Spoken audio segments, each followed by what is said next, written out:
Hello everyone, I'm Michael and I don't think you guys can see that. Hold on one second. As I was going to say, I ran the Star Wars Lightside Half Marathon in Disneyland in January and I won.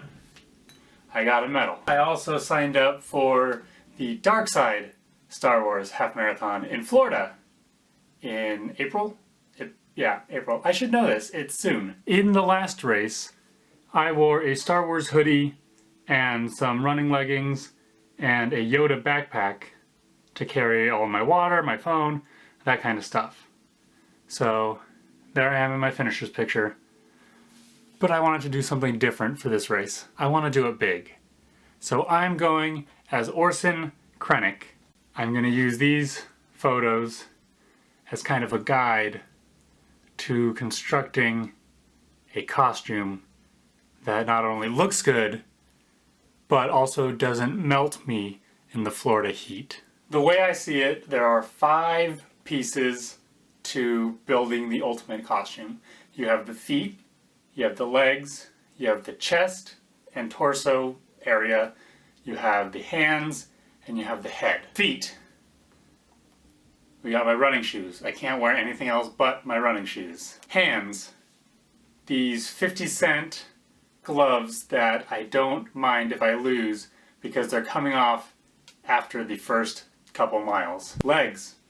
Currently, I have these running leggings that I'm considering wearing, but it's also Florida, so I may trade these out for a pair of black basketball running short type things. Head.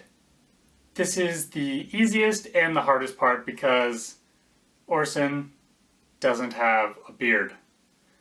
I do. So the beard is going to have to go for this race. Finally, we have the chest, torso area. And I have this as the base plate, the canvas that I will be working off of to create him, his Admiral uniform, and the cape, which I'm going to make hopefully out of this spare cloth I have sitting around. Luckily for me, Disney does not allow full-length capes during the race, so the capes must get cut off at the waist, and that makes my job twice as easy because I have half a cape to make. Let's get started.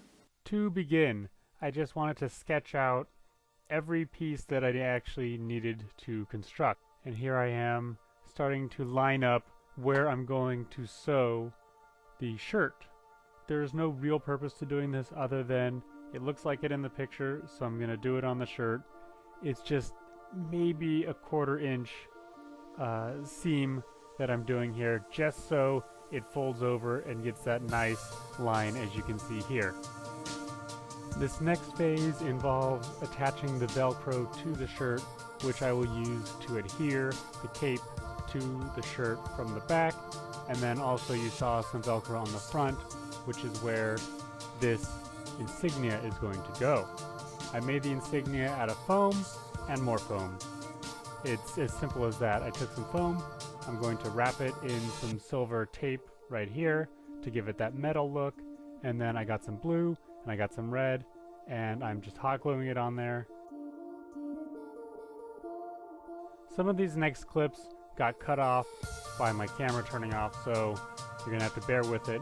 But essentially what I'm making is sleeves to go over the waist strap of my backpack, just so it doesn't look like a strap and it looks more like, as you can see there, some sort of belt. I'm now making the buckle itself, so I just sketched it out on some foam. I'm cutting it out, and I got a little piece of foam, a circle, just so it has that 3D look, and I'm just covering the whole thing in aluminum tape again. Aluminum tape is my best friend. Here I got a Sharpie and I'm kind of weathering it so it's not purely silver. And to glue it on there, I just got some Gorilla Glue. Now comes the most iconic part of this costume, the cape.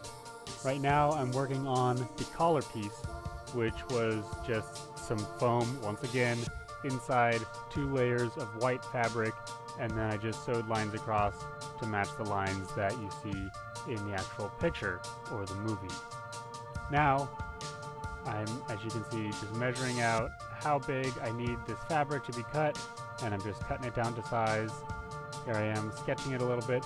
Probably shouldn't have used a Sharpie, but it'll all work out in the end. The final step is just to sew every part of it together. So right now I'm going around the external seams, I don't know what you would call that, outside seams of the cape, and I'm attaching the collar to the body of the cape, and that's about it. I'm just attaching some Velcro here, and I think this is where it finishes. I'm all done. It's been a few weeks since I filmed those clips when I actually made the costume, but now it's time for me to pack, get ready, and ship out to Florida. So I thought I would show you the finished costume and then also explain why the cape is not coming with me. As much as I want to use the cape is an iconic piece of the costume itself. It just wasn't going to work out logistically. The Velcro with the shirt works wonderfully, it hangs well, it looks great, until I realize I need to have access to my backpack, which would involve taking the cape, flipping it over my head like this while I spin around and get my backpack open, and that just wasn't going to work out with the race, so I'm making the executive decision to leave it at home. As sad as I am about it, I think I'm going to benefit more by not having it than by having it. I can't just ditch the backpack because, boom, this belt buckle is the strap of the backpack. I think that was a cool touch. It allows me to use the strap without it interfering with any other belt I might make. I also bought shorts, so I'm happy about that. I won't melt in the heat. I bought some KT tape to wrap my ankles. It's also black, so it'll kind of fit with the theme of white top, black bottom. Now all I have to do is wake up way too early and get on a plane and fly to Florida, which you guys will see next week. And then there's going to be maybe one video of the race expo in between the flight, race expo, and then the race. And that's when you guys can see the costume in action. But on that note, I will see you guys next week at such an ungodly hour in the morning. Take care. I will see you guys next time. I already said that.